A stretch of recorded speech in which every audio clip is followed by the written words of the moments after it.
Pemberantasan Korupsi masih melakukan pemeriksaan intensif terhadap Dewi Yassin Limpo, anggota Komisi 7 DPR yang ditangkap oleh penyidik KPK pada Selasa malam.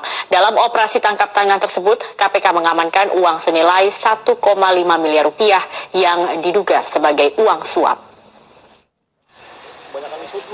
Dewi Yassin Limpo, anggota Komisi 7 DPR dari fraksi Hanura, terjaring dalam operasi tangkap tangan yang dilakukan oleh Komisi Pemberantasan Korupsi pada Selasa malam. Operasi tangkap tangan ini bermula dari pertemuan Dewi Yassin Limpo dan 6 orang lainnya di sebuah tempat di Kelapa Gading, Jakarta Utara. Dalam pertemuan ini, Dewi diduga menerima uang suap senilai 1,5 miliar rupiah.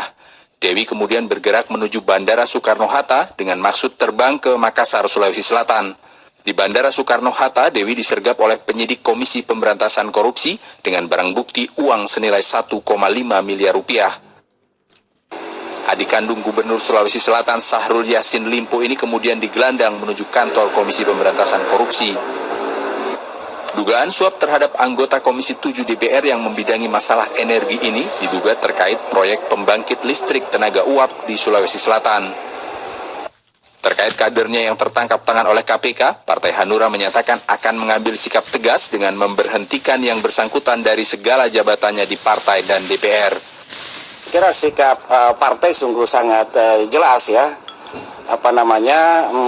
bahwa yang bersangkutan akan diberhentikan dari segala jabatannya, ya, karena telah mengingkari sumpah jabatan yang diucapkan pada saat pengangkatan sebagai anggota dewan dan juga pada saat masuk di Partai Hanura. Selain Dewi Yassin Limpo, KPK juga menangkap 6 orang lainnya terkait kasus ini. Salah satunya adalah dari pihak perusahaan pemenang tender pembangunan PLTU yang diduga sebagai pelaku pemberi suap. Tim Liputan Metro TV. Terkait penangkapan Dewi Yassin Limpo dalam operasi tangkap tangan yang dilakukan oleh KPK tadi malam, Sekjen Partai Hanura, Dadang Rusdiana menegaskan jika terbukti bersalah, maka Dewi Yassin Limpo akan diberhentikan dari segala jabatan, baik di DPR ataupun jabatannya di partai. Terakhir saya dengan Bapak Ketua Umum, yang pertama bahwa kita akan menunggu informasi resmi dari KPK, apakah benar yang bersangkutan terlibat dalam tindak pidana korupsi. Karena investigasi itu kan berlangsung tadi malam. Mungkin pagi siang hari ini KPK akan mengumumkan itu. Yang kedua, pada dasarnya DPP Hanura itu ketika Bu Dewi Yassin Limpo ternyata terbukti melakukan tindak pidana korupsi, maka partai akan memberhentikan yang bersangkutan dari jabatan di DPR RI maupun dalam kapasitasnya sebagai anggota partai politik. Meski belum berstatus tersangka penangkapan anggota Dewan Perwakilan Rakyat dari fraksi Hanura, Dewi Yassin Limpo menambah daftar panjang anggota Dewan Perwakilan Rakyat yang terjerat kasus hukum dalam 1 tahun ini. 2 politikus Senayan yang terjerat kasus hukum sebelumnya adalah Adrian Syah dan Patrice Rio Capella. Dewan Perwakilan Rakyat 2014-2019 baru berjalan selama 1 tahun, namun sudah ada 3 anggotanya yang berurusan dengan Komisi Pemberantasan Korupsi. Kini, giliran anggota DPR dari fraksi Hanura, Dewi Yassin Limpo, yang tertangkap tangan KPK karena dugaan suap.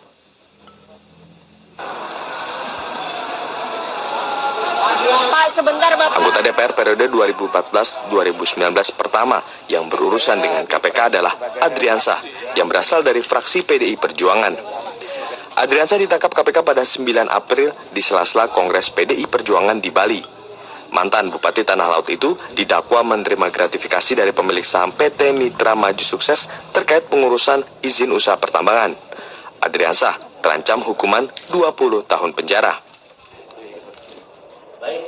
Yang berikutnya adalah anggota DPR dari fraksi Nasdem, Patrice Rio Capella. Rio ditetapkan sebagai tersangka oleh KPK karena diduga menerima uang 200 juta rupiah dari Gatot Pujo Nugroho terkait kasus dugaan korupsi bansos di Kejaksaan Tinggi Sumatera Utara. Usai ditetapkan menjadi tersangka, Patrice Rio Capella langsung mundur dari 3 jabatan sekaligus.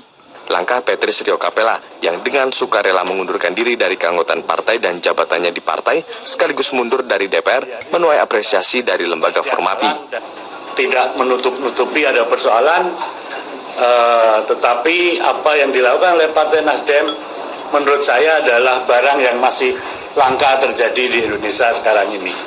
Partai Nasdem dengan caranya menyelesaikan masalah saya kira akan menjadi contoh bagaimana partai politik itu seharusnya dikelola.